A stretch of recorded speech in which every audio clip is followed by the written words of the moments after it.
Okay, Brambro back with some Grand Tactician Civil War, our CSA campaign in version 1.06. And this episode is we're going to have a battle. Yet another one in Missouri. This is going to be the fifth battle that Sterling Price has had to fight in Missouri. And he's been getting tag teamed by two different Union armies. The smaller one, it's about 10,000 men, 9,700 men under John C. Fremont. They're coming at Price for a second time themselves. Now, last time around, it kind of turned into a bit of an experiment in AI behavior and kind of let these guys off the hook. That's not happening here. We have a slight manpower advantage, not enormous, but we've got a big artillery advantage. And John C. Fremont is going to get sent packing here. Hopefully. I lost the last battle. So, let's see if Bram can win a battle.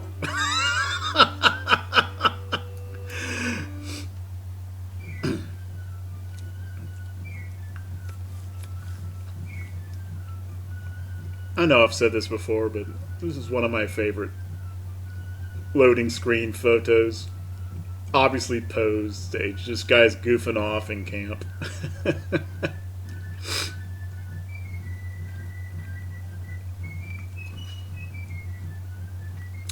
This may eventually be a thumbnail someday for a series.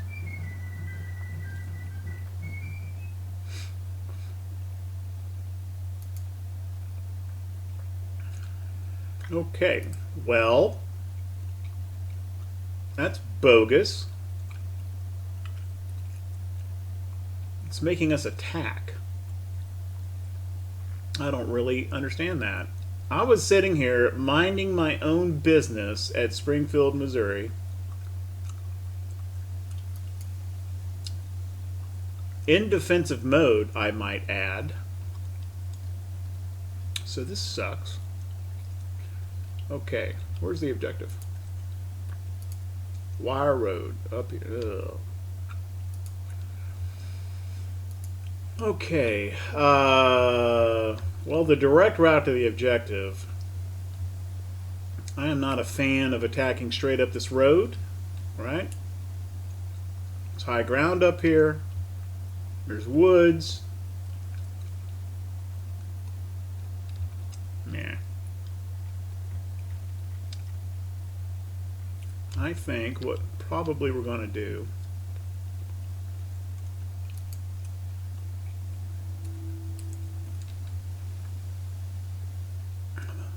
we'll send some cav over here to kind of scope out exactly how he's set up.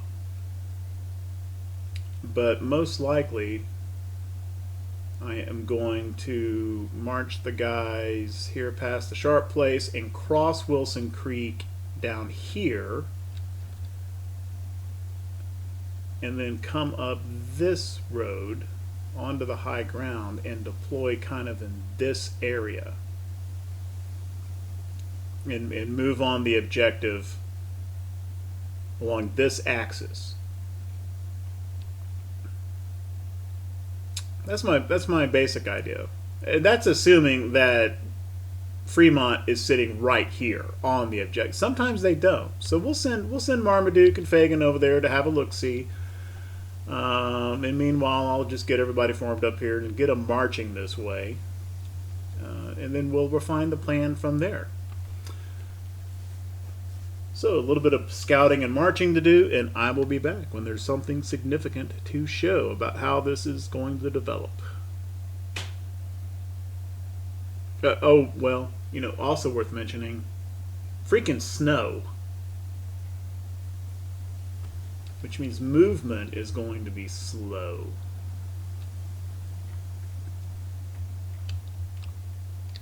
And visibility is going to suck. Alright, I'll be back.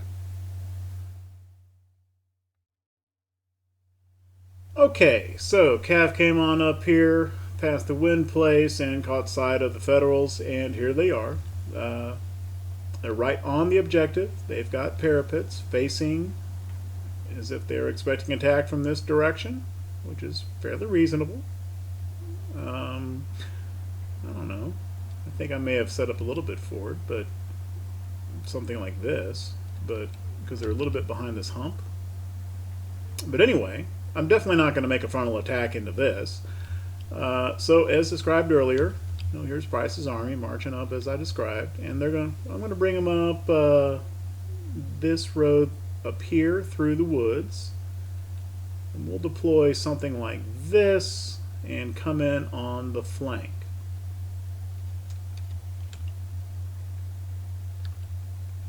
Fremont only he's got 10,000 men, but he's got 4 brigades. This is it.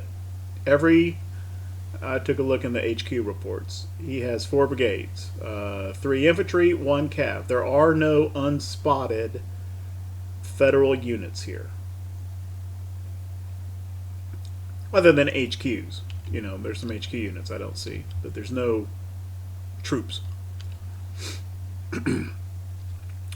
And so that's how this is going to develop. Got a lot more marching to do.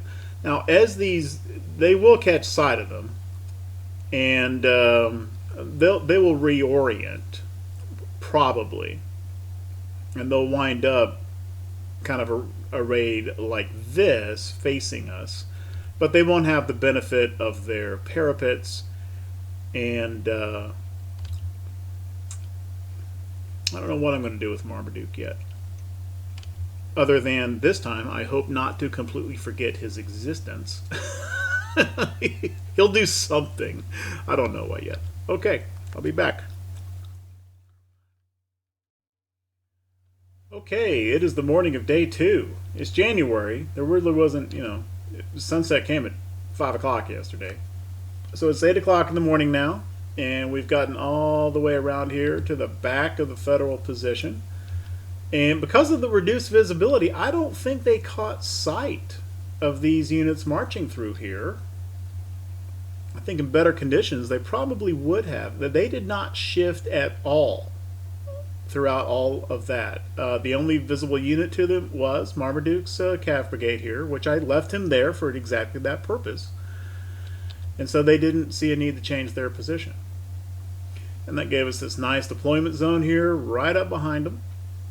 And so here we are all lined up. Now, I do have, people who watched the last battle. Oh, here Brand goes again. He's got all of his artillery with this big open. Yeah, but these guys are going to be moving forward. And so it won't, they're right up on the line now for range purposes. The Napoleons reach out to here. And the 24-pound howitzers just barely got these brigades are going to be moving forward. So pretty soon they're going to be well in the back. And Marmaduke kind of had his own little, or Fagan rather, Cav had their own little deployment zone over here. You know what? Instead of this, I am going to put him just right on this road so that he can move over here and get on Clark's flank. I think that'll be a little bit better. Let's do that. And so I think the plan is obvious, and let's get time. Let me make sure the guns are all. I had them turned off because I didn't want them firing. It didn't come up in the comments for this particular series. However, I did notice there was a question on Steam. So some people may not know, how do you get artillery to stop firing? And I did do this a couple battles ago, but I did it off camera. If you want to conserve ammo, for whatever reason, which is a thing, because artillery ammunition in 1.06 has kind of become the long pole in the tent when it comes to supply. So it's a bigger factor than it used to be in this game. So if you want them to hold fire for ammo reasons, each one of these firing orders is a toggle. So you just turn it off, okay? And the battalion will not fire. There's not like a separate hold fire command, but you just simply turn off all their fire missions. Which seems very, very simple, but I probably had close to 400 hours in this game before I even realized that. So I thought that was worth mentioning. Okay. So what is? You know what? I'm gonna go ahead and have. I'm not. I was about to turn skirmishers on to screen our advance. However, and we've lost sight of one. You know what? I'm going to put them back because I want sight on all of those units. Yeah, they need to be spotted so the artillery can shoot, right? No.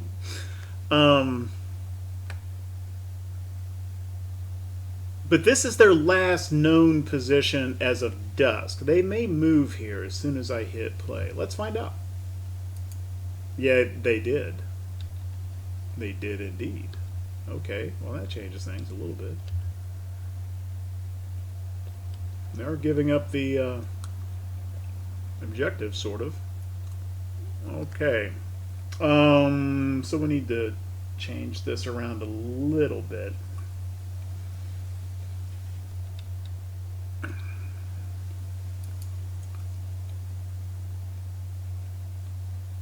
I'm going to bring Reigns kind of back over in here, and he's going to make a slow flanking attack through the woods. I'm moving him back this way a little bit because I don't want him engaged before he's set up.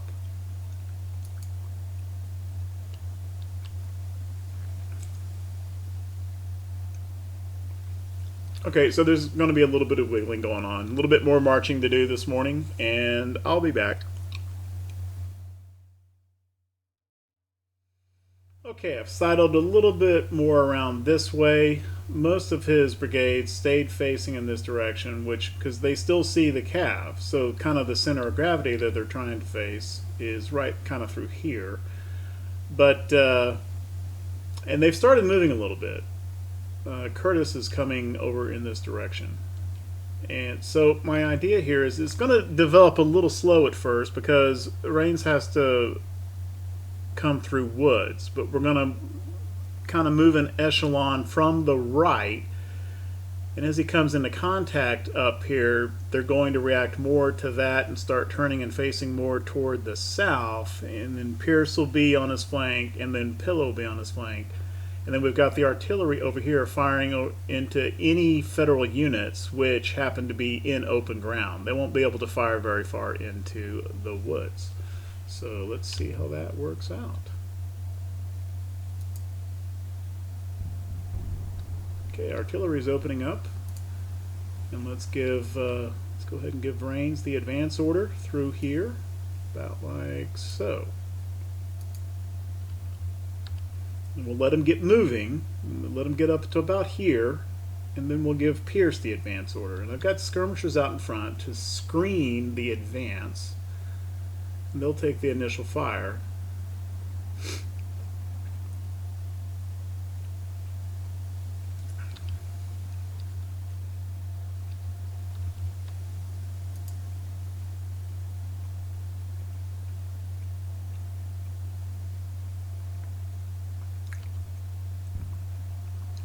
Feels like that artillery ought to be firing more than it is.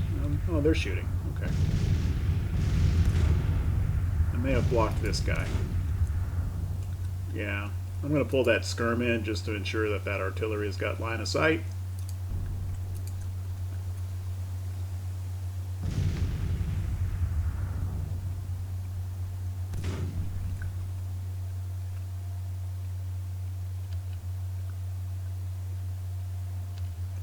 So what I'm going to do here is, instead of, they're all on fire at will right now, which means they're probably shooting at, yeah, they're shooting at that skirmisher unit. So instead of that, how about a bombard order back in here?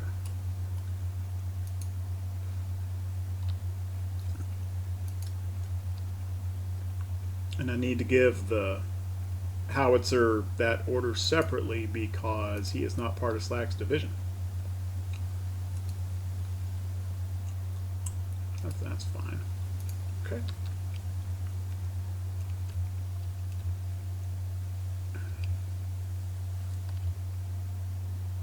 I do have to wait for the order to get to them.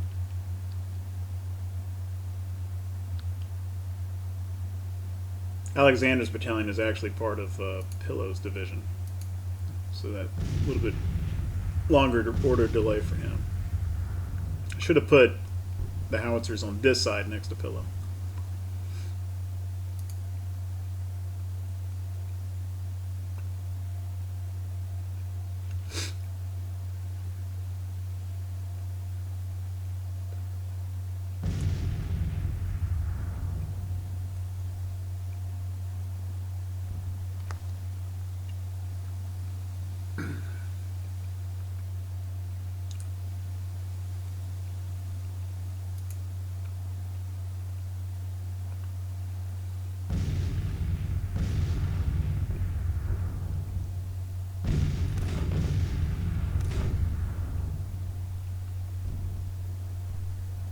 Okay. Range of skirms are starting to engage. Everyone is rifle armed now in this army. Some of them are reboards, but no one's got muskets here anymore. Okay, let's go ahead and give Pierce the order to move up. Let's see. Coming about here, so Pierce about here.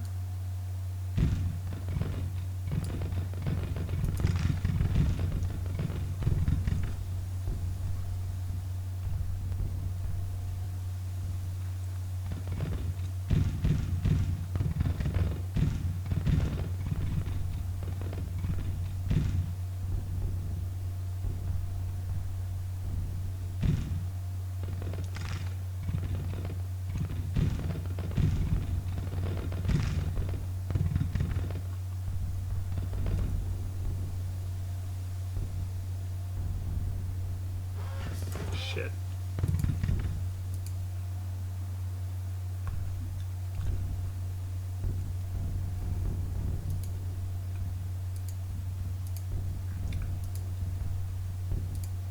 Hopefully they get their long-range orders before.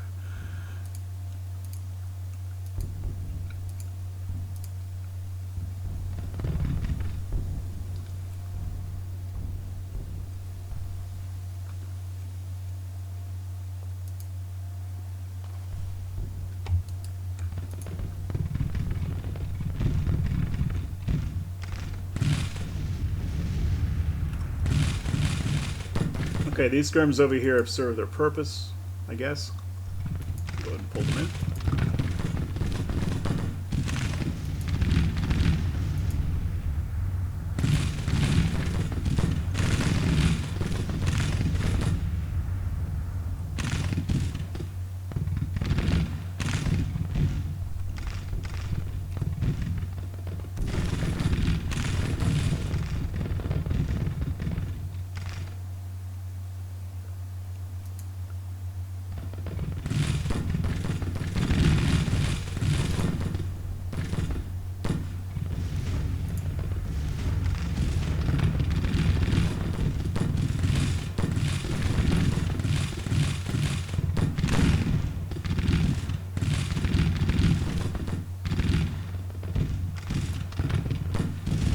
Leave Clark where he is, because if he marches forward, he may block some of this artillery fire. Let's move up the Texas Germans. Right up here on the flank.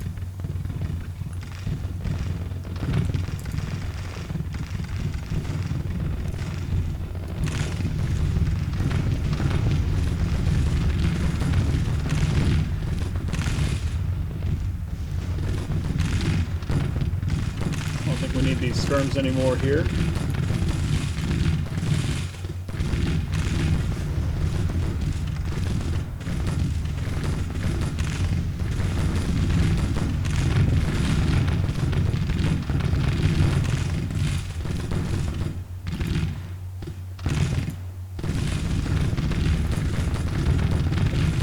Parsons is the one taking the fire. This first brigade has gotten torn up pretty good. He's fallen back. Continue the advance.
Go ahead and bring Clark up here behind Ross, just so he stays out of the artillery's way.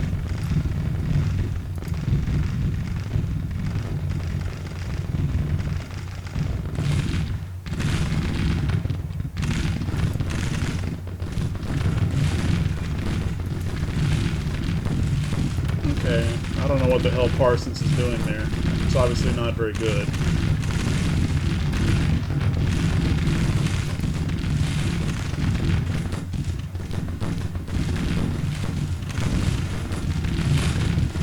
Shit.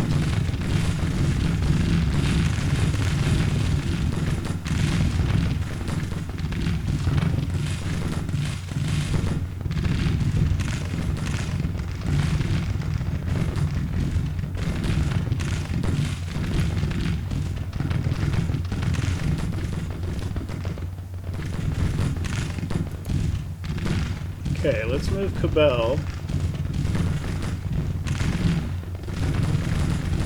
About like so.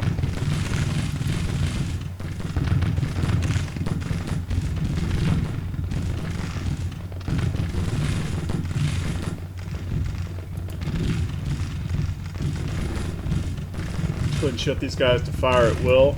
The bombardment zone is not really the center of their position anymore.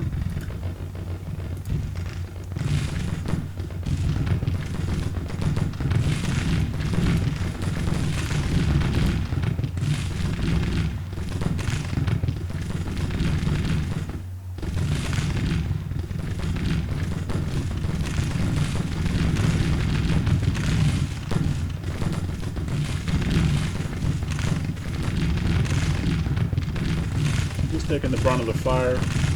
Waitman's going fine. Everyone's doing fine here. Okay. And they just loaded up their fire on... Did he just run? No, he's back here with Price. Parsons.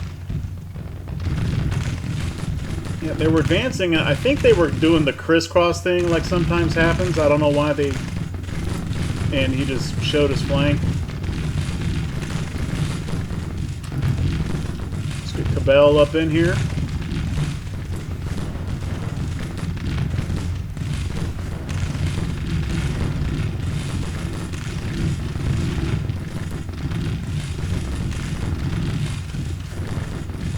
I want to push Ross up and engage that flank brigade.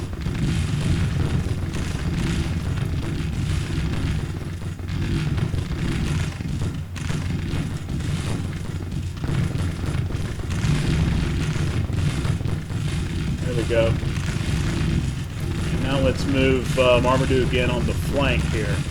Oh, well, he's retreating.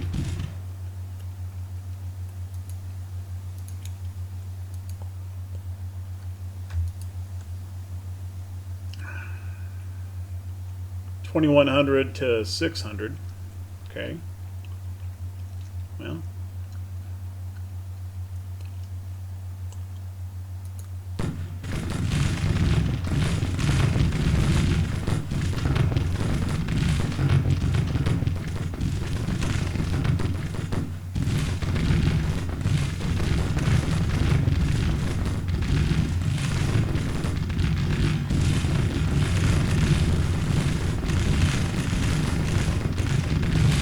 Well, they may have the army order to retreat, but these brigades aren't retreating. That happens sometimes. Great.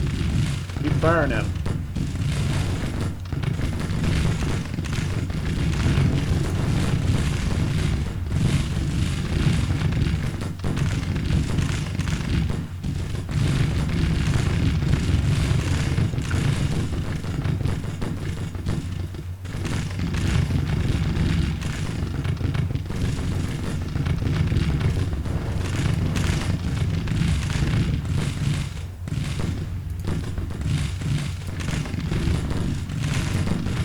I want to inflict a lot of cavalry casualties if I can, in the hopes of capturing some decent units, some decent rifles. I better dismount.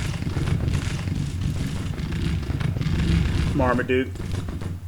And a frontal Take too many casualties otherwise.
I'm going to back Marmaduke out.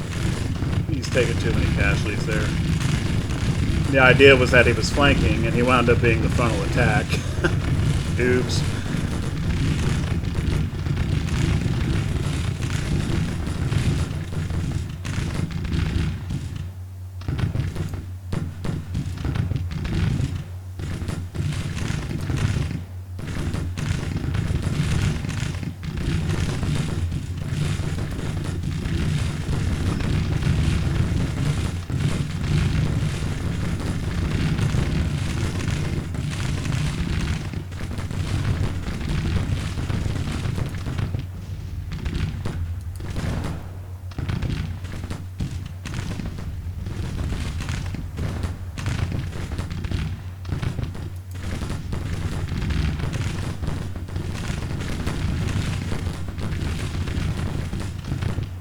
Okay, now he's rotating.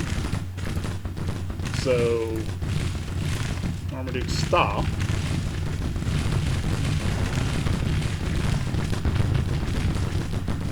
Oh, Fulkerson wounded. Too bad.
Wayman's guy's getting a little tired there.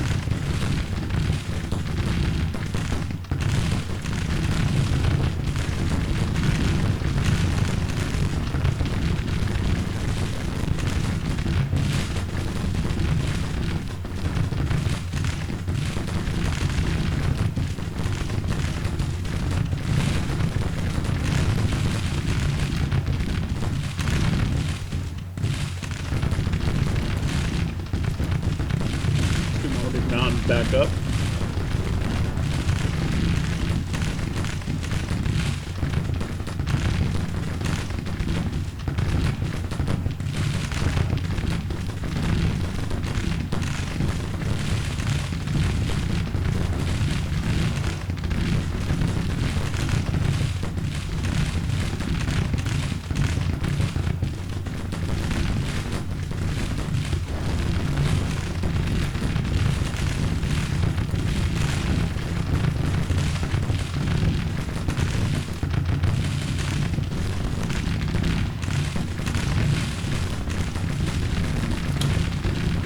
Is Marmaduke not charging?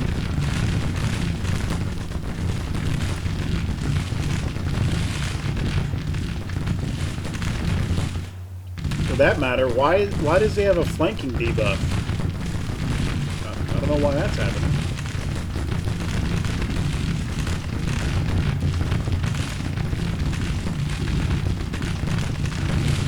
Something's kind of goofy there. I'm just going to zero him out with a stop order.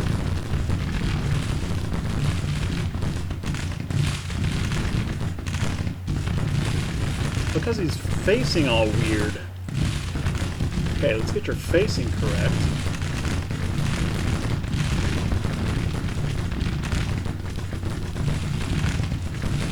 Well, these guys are broken now.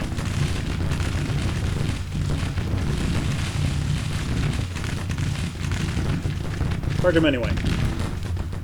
It's probably dumb, I don't care.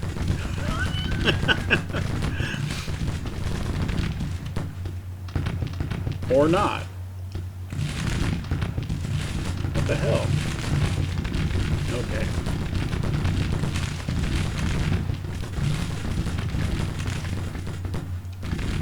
Oh, something wasn't right there.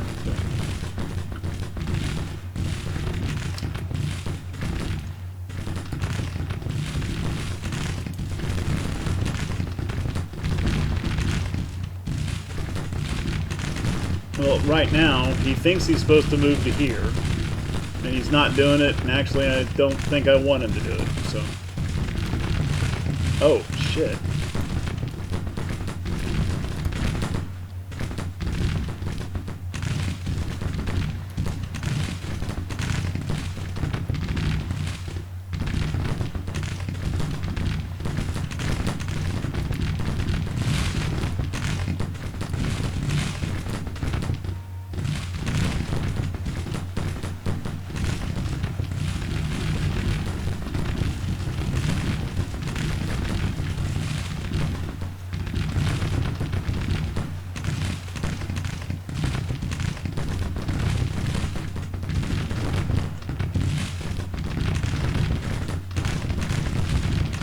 Someone's low on ammo.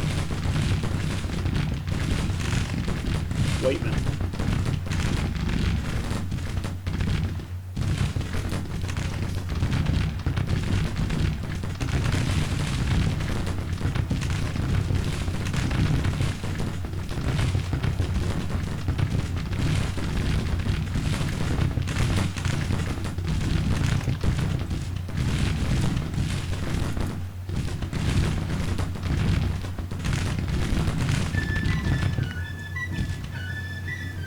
Alright, well, obviously a major victory. That could have gone a little bit better. A couple of our brigades routed. Caught them a little late on how many casualties they were taking. But overall, yeah, that went well. And then had some kind of, a little bit of weird not responding that great with Marmaduke's Cav. But they did a fine job regardless.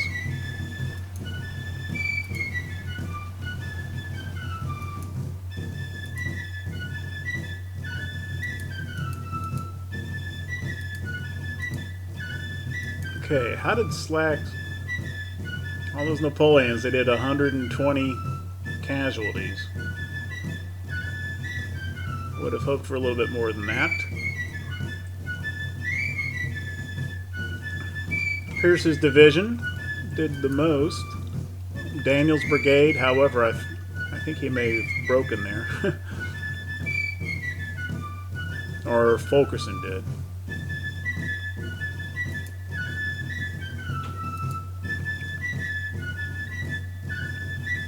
292 casualties inflicted by the Cav, which is pretty good considering the short time period during which they were engaged with Springfield musketoons, it must be said.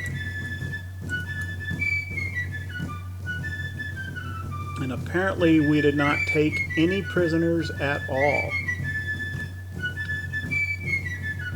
Which kind of makes sense because I don't think there was any melee. I was trying to get Marmaduke to do some melee there because I was hoping to capture some of those cav and thereby increase the amount of cav weapons that we might inflict. But we did a total of 1,160 casualties directly to cav. So hopefully we get some carbines out of this. Okay.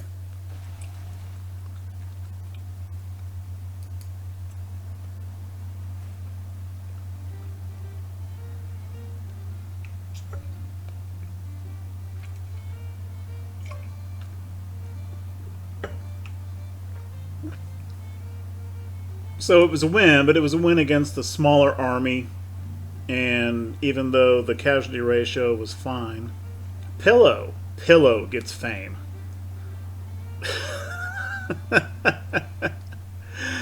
Meanwhile, Parsons is defamed. Parsons defamed, Pillow is famous. There is no justice in this world.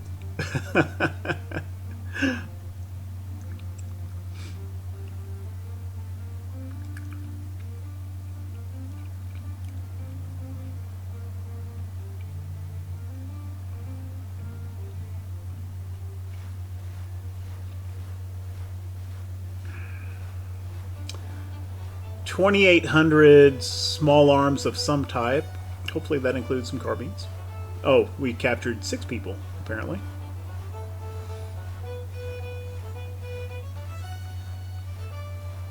$5,200 total Union casualties, only 1,500, almost 1,600 for us. But that's 1,600 people Price really couldn't afford to lose. Okay. Let's check the weapons. See if we got anything good there. That looks the same. That looks the same. Yeah, I was hoping for some Hall carbines. That looks the same.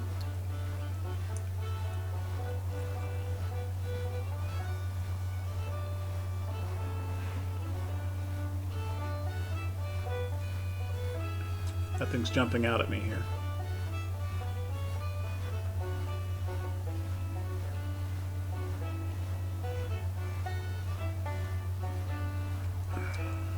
Yeah, out of those 2,800, just looking at these numbers, I think all we got were either, you know, Springfield and or mixed muskets.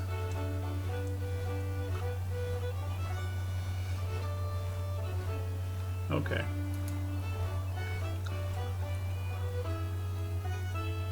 Well, we've hung on to our supply depot.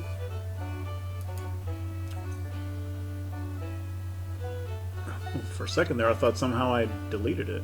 However, we did just use a bunch of artillery ammo, and there's not much in the depot to replenish it. Huh.